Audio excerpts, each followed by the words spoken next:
ওই বালেশ্বর ঝাড় বাড়িটাই খুঁজে পাচ্ছি না। বালেশ্বর বাড়ি ওই তো সামনেমুখী। নে বাবা খা খা খা খা খা ভালো করে খা। এই বালেশ্বর বালেশ্বর, এই বেরিয়ে অফিসার ফর্ম ফিল আপ করতে এসছে। কি হয়েছে? ওই এদিকে আসেন, আপনার এসআইআর এর ফর্ম এসছে, ফিল আপ করতে হবে। ও ফর্ম ফিল করতে কি কি লাগবে? ওই এটা ফিল্ম নয়, ফিল আপ হবে। আরে ওই হলো, আর কি কি লাগবে? আরে ফিল আপ করতে তেমন কিছু লাগবে না।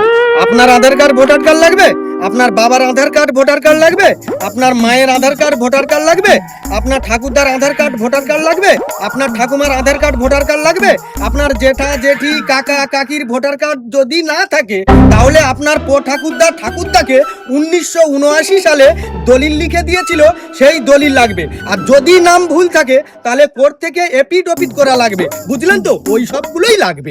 সরাসরি বলে দিতে পারিস তো যে তোরা হয়তো বাংলাদেশেও তো চলে যাবি, তো এত নাটক করার কি দরকার আছে? চল চল চল, আমরা বাংলাদেশে চলে যাবো, চল চল।